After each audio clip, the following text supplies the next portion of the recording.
Sup, YouTube? Vintage here. Today we're talking about the resurge in the market that we've been seeing lately. Sorry I've been gone for so long. It's just that the market has been really quiet for quite a while. However, we're seeing a huge resurgence in people wanting to buy cards as investments, people selling these high dollar cards. And it's all thanks to the one of one market that is rapidly emerging. You're seeing Tyler, you're seeing the whole thing with the One Ring, where you got a one of one Lord of the Rings One Ring Magic card that, by the way, sold for about $2 million. Well, actually, I don't know if it's sold yet, but there was an offer, there was a bounty for $2 million, and whether or not it's sold yet, whether or not the person who pulled it actually sold it for that much, that I'm not 100% about. Let me know in the comments, but there was a bounty for that much, for $2 million. So you saw this sell for 300K, and now you're seeing 2 million on the One Ring. We're gonna see more one of one cards. I think Pokemon and Yu-Gi-Oh are gonna deliberately make one of one cards because that is where the market is going. You got these huge high end collectors that are coming in, these Wall Street banker bros that are coming in to invest in these big cards. And that is also going to trickle down to a lot of the smaller cards. It's going to make a lot of these smaller cards go up. I mean, a lot of these GX old school boxes are already in the thousands. They should be higher. Like, for example, Cybernetic Revolution, First Ed boxes. They're currently sitting around a bit under 3K for retail.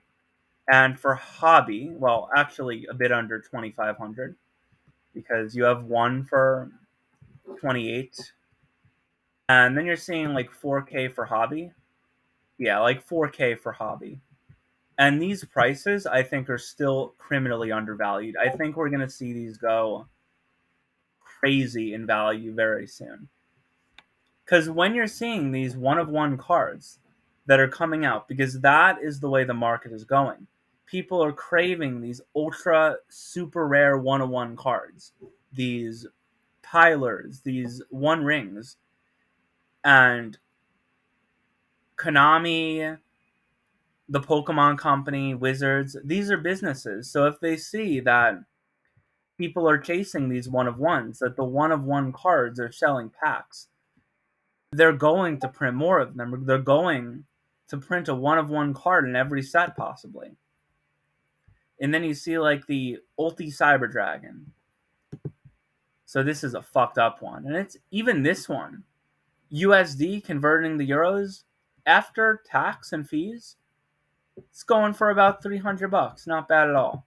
But for these top condition ones that are currently sitting around about 500 for LP, for near mint, you're probably going to find about 6 to 700 is the current going rate on the market. 1,000 if you get like a decent graded one, like easily 6,000 for a 10, 6,000 plus for a 10 of Cyber Dragon. And I personally think that those prices are really low. You're honestly getting a steal at those prices. And it's the same thing with all of these older, rare GX, DM era, first edition, ultimate rare, ghost rare, you name it, cards.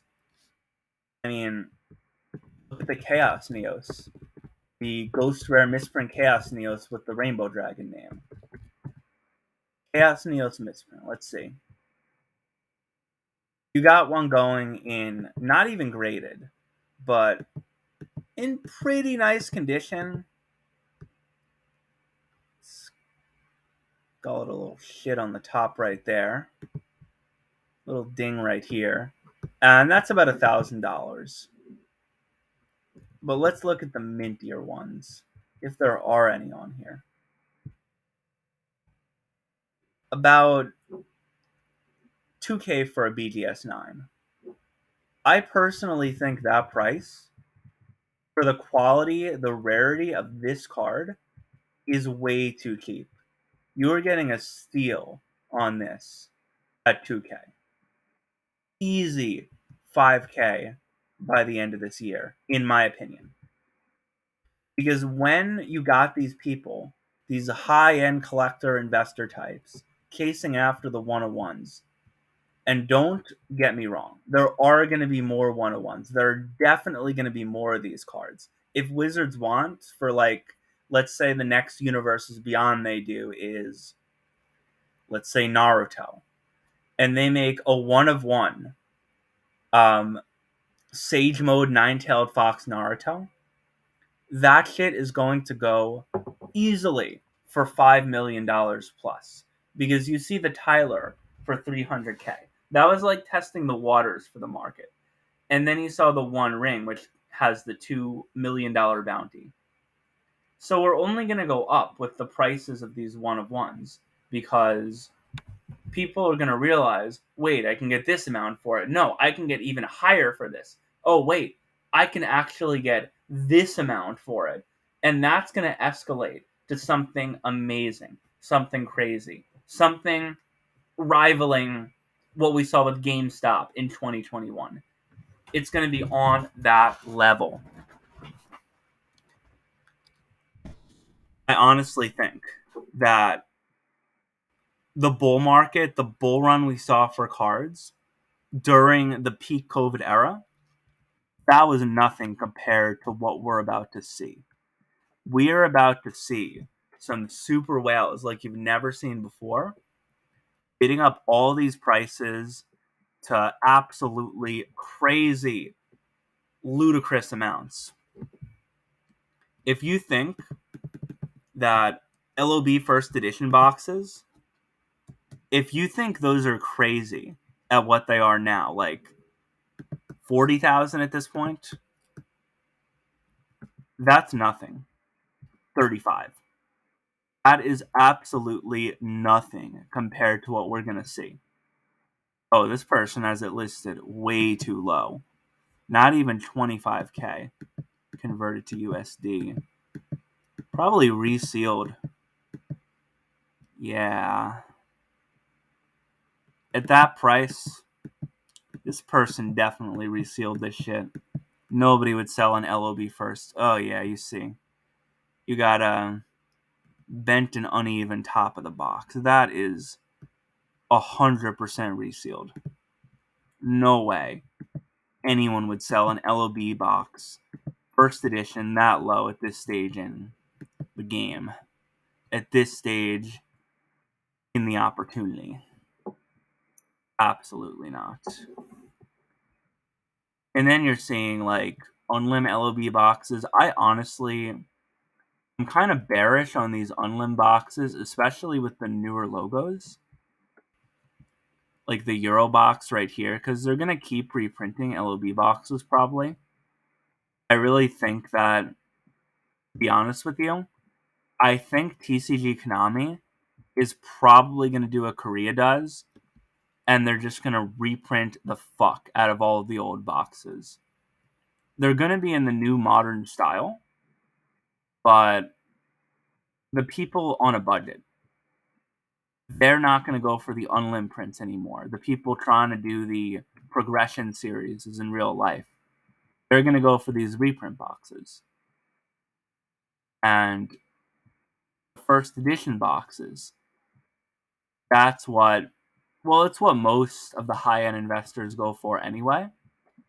But for the people who are investing on a budget with the unlim boxes, unless you have the old logo, because I think the old logo is pretty safe, but any of these new logo Portuguese Euro boxes, I'm sorry, I think you're going to take a fat L, because Konami is going to keep reprinting and reprinting these boxes into the ground, to the fucking floor.